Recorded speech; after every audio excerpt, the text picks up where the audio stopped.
ਸੀਲੂ ਦੀ wife ਨੇ ਆਪਣੀ ਜੀਵਨ ਲੀਲਾ ਸਮਾਪਤ ਕਰ ਲਈ। ਸੀਲੂ ਕਬੱਡੀ ਪਲੇਅਰ ਜਿਹੜਾ ਹਰਿਆਣੇ ਦਾ ਪਲੇਅਰ ਹੈ, ਬਹੁਤ ਮਾੜੀ ਘਟਨਾ ਹੋਈ ਹੈ ਯਾਰ।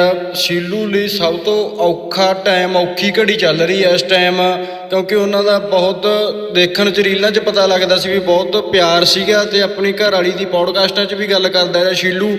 ਪਰ ਇੱਕ ਵੀਡੀਓ ਆਪ ਆ ਰਹੇ ਆ ਲੋਕ ਵੀ ਉਹਦੀ ਗਮਾਂਡਣ ਦਾ ਬਿਆਨ ਆਇਆ ਗਾ ਵੀ ਉਹਦੀ ਆਪਣੀ ਸੱਸ ਨਾਲ ਕੁੜੀ ਦੀ ਨਹੀਂ ਵਧੀਆ ਬਣਦੀ ਸੀ।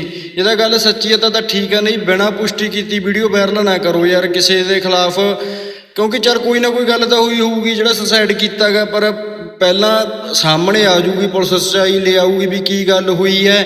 ਕਿਉਂਕਿ ਸੀਲੂ ਤੇ ਸਭ ਤੋਂ ਔਖਾ ਟਾਈਮ ਤਾਂ ਪਹਿਲਾਂ ਹੀ ਚੱਲ ਰਿਹਾ। ਇੱਕ ਇੰਨੀ ਛੋਟੀ ਉਮਰ 'ਚ ਜੀਵਨ ਸਾਥੀ ਦਾ ਚਲਿਆ ਜਾਣਾ ਸਭ ਤੋਂ ਔਖਾ ਕੰਮ ਹੁੰਦਾ ਗਾ।